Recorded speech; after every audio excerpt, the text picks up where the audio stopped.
अस्सलाम वालेकुम वरहमतुल्लाहि वबरकातुहू। कैसे हैं आप सब लोग? अल्हम्दुलिल्लाह। है कि हज़रत ईसा कौन थे? आप लोगों को सबको उनकी स्टोरी पता है, लेकिन बनी इसराइल में एक शख्स था, उनका नाम था इमरान, और उनकी वाइफ का नाम था हन्ना। ये दोनों बहुत नेक और पारसा थे, बहुत इबादत गुजार थे। शहर के लोगों में उनका बड़ा अच्छा नाम था। बिल्कुल आप वही सोचिए कि अपने शहर में कभी किसी आलिम का खानदान होता है तो सारे उनकी बहुत इज्जत करते हैं। इसी तरह से हज़रत जो इमरान थे और उनकी वाइफ हन्ना थी, सभी उनसे बहुत मोहब्बत करते थे, उनको नेक लोग समझते थे, लेकिन इनकी औलाद नहीं थी। और हन्ना जो थी उनको बहुत शौक था, और वो जैसे भी आपको पता है कि जिसकी औलाद नहीं होती उनकी तड़प कैसी होती है। एक दिन ये काम करते हुए अपने सेहन में कुछ काम कर रही थी, तो उन्होंने देखा कि एक चिड़िया जो है वो अपने बच्चे को खाना खिला रही है, और खाना खिला रही है, साथ वो कभी उड़ के इधर जा रही है, कभी उधर जा रही है। चिड़िया का बच्चा भी उड़ने की कोशिश कर रहा है, तो वो उनको देखती रहती हैं, और उनके दिल को इतनी तकलीफ होती है, वो बड़ी सैड हो जाती हैं, और जाके फिर फौरन अपने हुजरे में जाती हैं, और इस दर्द से अल्लाह सुब्हाना ताला से दुआ करती हैं कि या रब्बुल आलमीन, मुझे भी एक औलाद की नेमत दीजिए ताकि मेरे भी दिल को चैन हो। वो उनकी तड़प कैसी होगी कि अल्लाह सुब्हाना ताला ने उनकी दुआ कबूल कर ली, और थोड़े ही दिन में उनको ये लगा कि उनका हमल ठहर गया है। जैसे उनको ये चीज़ का एहसास होता है तो वो इतनी खुश होती हैं कि फौरन एक मन्नत मांग लेती हैं। उस ज़माने का रवाज भी यही था, और वो मन्नत क्या मांगती हैं कि या रब्बुल आलमीन, जो भी मेरा बच्चा पैदा होगा उसको मैं बैतुल मक़दिस के लिए ख़ास कर दूंगी। उसकी गुलामी में, जैसे होता है ना कि वो उसी का काम करेंगे और उसे वहीं रहेंगे, बैतुल मक़दिस की खिदमत के लिए वो बच्चा मैं वक्फ कर दूंगी। अब वक्त गुजरता गया। अब देखिए जब वो बच्चा पैदा हुआ तो बेटी पैदा हुई। अब अगर वैसे देखा जाए तो वो बहुत खुश थी, क्योंकि उनके लिए लड़का या लड़की का पैदा होना कोई फर्क नहीं था, लेकिन क्योंकि उन्होंने वो मन्नत ये मांगी थी कि जो बच्चा पैदा होगा वो बैतुल मक़दिस की खिदमत के लिए वक्फ करूंगी। अब उनको ये ख्याल पैदा हुआ कि ये तो लड़की पैदा हो गई है, तो मैं इसको कैसे भेजूंगी, ये कैसे रहेगी, ये कैसे इबादत करेगी वहां पे अकेले, कैसे वो सारा कुछ होगा। अब जैसे ये सोच रही थी और बड़ी परेशान थी इसके लिए, और अल्लाह से दुआ भी कर रही थी, तो अल्लाह सुब्हाना ताला ने जिब्रील अलैहिस्सलाम के ज़रिए उनको कहा कि उनकी ये कुर्बानी, जो उन्होंने ये मन्नत मांगी थी, अल्लाह ताला ने ये कबूल कर ली। और उन्होंने हज़रत मरियम अलैहिस्सलाम जब वो सने शऊर को पहुंची, जैसे थोड़ी बड़ी हुई, समझदार होनी शुरू हुई, तो उन्होंने अब सोचा कि अब मैं ये बच्ची जो है वो मैं अब उधर भेजना है, मुझे बैतुल मक़दस भेजना है। तो हुआ क्या कि वहाँ के जितने लोग थे वो सबको पता था कि ये कितनी नेक है, इन्होंने मन्नत मांगी है और ये उसके फिर बच्ची पैदा हुई है, और अब ये बच्ची इसकी खिदमत करेगी। मरियम का मतलब भी, जब उनकी बेटी पैदा हुई थी, मरियम का मतलब भी खादिमा है। तो सभी लोगों को ये था कि इसकी कफालत की जिम्मेदारी हमें दी जाए। लेकिन क्या हुआ कि हन्ना जो थी, उनकी बहन का नाम ईशा था, जो रवायात में मिलता है। ईशा के जो हस्बैंड थे हजरत जकरिया थे, और वो नबी भी थे, और वो बैतुल मक़दिस में ही होते थे, वहां पे वो इबादत भी करते थे और वहीं रहते थे, और वक्त के नबी भी थे वो। और उन्होंने उन्होंने जब ये कहा, जब उनको जब पता चला कि उसकी कफालत की जिम्मेदारी मुझे मिले, लेकिन क्योंकि हर किसी को शौक था, तो कुरान में अल्लाह सुब्हाना ताला बयान करते हैं कि किस तरह से कुरान निकाला गया।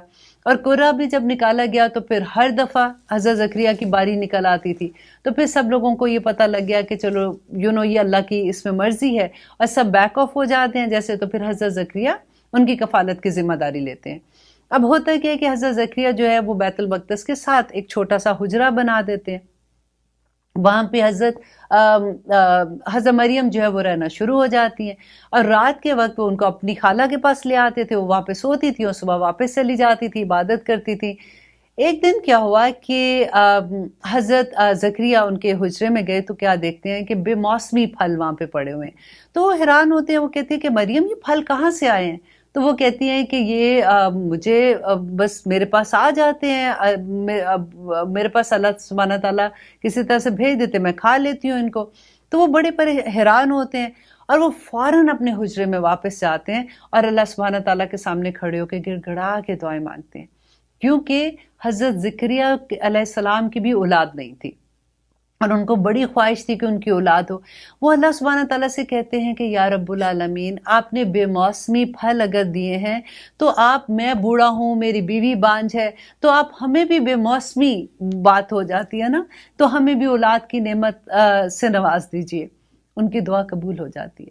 यहाँ पे आप ये देखिए کہ حضرت مریم جب وہ کر رہی تھی، جب وہ پھل کھا رہی تھی اور انہوں نے دیکھا کہ اللہ سبحانہ تعالیٰ کا ایک معجزہ ہی تھا ان کے پاس نا، تو ہم جیسا کوئی بھی بندہ ہوتا تو انہی کے پاس بیٹھ جاتا، مریم آپ ہمارے لیے دعا کریں، اللہ تعالیٰ کو کہیں آپ تو اتنی پہنچی ہوئی ہیں کہ اللہ تعالیٰ آپ کے پاس بے موسمی پھل بھیج رہے ہیں۔ انہوں نے ایسا نہیں کیا، انہوں نے حجرے میں جا کے اسی رب سے دعا مانگی جس نے وہاں پہ معجزانہ طور پہ ان کو وہ پھل بھیجے تھے۔ اللہ سبحانہ تعالیٰ نے ان کی دعا قبول کی اور اللہ تعالیٰ نے ان کو یحییٰ کی خوشخبری دی۔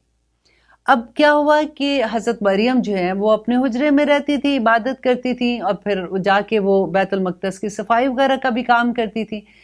ایک دن کیا ہوا کہ وہ اپنے حجرے میں تھی تو ان کو ایک شخص، ایک آدمی نظر آیا، وہ ڈر گئی اس کو دیکھ کے۔ انہوں نے کہا کہ میں تم سے اللہ کی پناہ مانگتی ہوں، اگر تم اللہ سبحانہ تعالیٰ سے تم ڈرتے ہو تو تم یہاں سے چلے جاؤ، کیونکہ مجھے تم سے ڈر لگ رہا ہے۔ تو انہوں نے کہا کہ مریم تم ڈرو نہ، میں اللہ سبحانہ تعالیٰ کی طرف سے فرشتہ ہوں، جبرائیل علیہ السلام تھے، اور مجھے اللہ سبحانہ تعالیٰ نے تمہارے پاس ایک خوشخبری دے کے بھیجا ہے۔ اور انہوں نے بتایا ان کو کہ اللہ تعالیٰ نے تمہیں ایک بیٹے کی خوشخبری دی ہے۔ اب مریم علیہ السلام پریشان ہو جاتی ہیں، کہتی ہیں کہ مجھے آج تک کسی آدمی نے نہیں چھوا، میرے پاس اولاد کیسے ہو سکتی ہے؟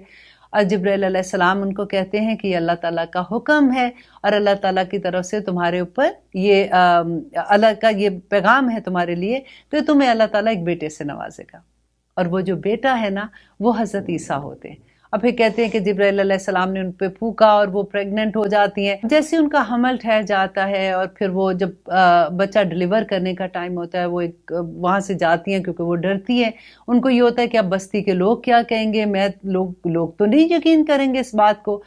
اب وہ وہاں پہ جاتی ہیں، پھر وہ قصہ ہوتا ہے کہ وہ کیسے بچہ پیدا ہوا۔ اب وہ بچہ جب واپس لے کے آنا ہوتا ہے تو وہ پھر گھبرا رہی ہیں، اللہ سبحانہ تعالیٰ سے دعائیں مانگ رہی ہیں۔ اللہ سبحانہ تعالیٰ کہہ رہے ہیں کہ مریم تم پریشان نہیں ہو، تم جب جاؤ گی وہاں پہ تو تم یہ کہنا کہ یہ بچہ ہی اس کا جواب دے گا کہ وہ کون ہے۔ اب جب وہ شہر میں آتی ہیں، لوگ ان کو دیکھ کے کہتے ہیں کہ مریم تمہارا باپ اتنا نیک آدمی تھا، تمہاری ماں اتنی نیک آدمی تھی، یہ تم نے کیا کیا؟ ایز یوزول جیسے لوگوں کا ریئیکشن ہو سکتا ہے۔ تو مریم علیہ السلام ان کو کہتی ہیں کہ یہ بچہ جو ہے میری گود میں ہے، یہی بولے گا۔ تو یہ پہلا بچہ تھا۔ وہ 3 بچے کا ذکر آتا ہے نا جو ماں کی گود میں بولے تھے، حضرت عیسیٰ ان میں سے ایک ہیں جو ماں کی گود میں بولے، اور انہوں نے کہا کہ میں اللہ کا پیغمبر ہوں، اللہ نے مجھے نبی چنا ہے، اور ساتھ اللہ تعالیٰ نے مجھے یہ معجزے دیے ہیں۔ ایک تو ان کا معجزہ تھا کہ ان کو اس طرح سے پیدا کرنا بغیر باپ کے، دوسرا یہ کہ انہوں نے اللہ تعالیٰ نے ان کو انجیل دی تھی، پھر ان کے بعد ان کو جو معجزے عطا کیے تھے کہ وہ کس طرح سے زندہ کر دیتے تھے مردہ کو، کس طرح سے وہ مٹی سے پرندہ بناتے تھے اور اس میں جان پھونک دیتے تھے، جو پیدا ہوتا تھا ایسا بچہ جو دیکھ نہیں سکتا تھا، اندھا تھا، وہ ہاتھ پھیرتے تھے تو وہ دیکھنا شروع ہو جاتا تھا۔ جو لوگ گھر میں کچھ سیو کرتے تھے، جیسے گھر میں کوئی چیز رکھی ہوئی ہے تو وہ بتا دیتے تھے کہ تم نے کیا گھر میں ذخیرہ کیا ہے۔ تو ان کی معجزے جو تھے نا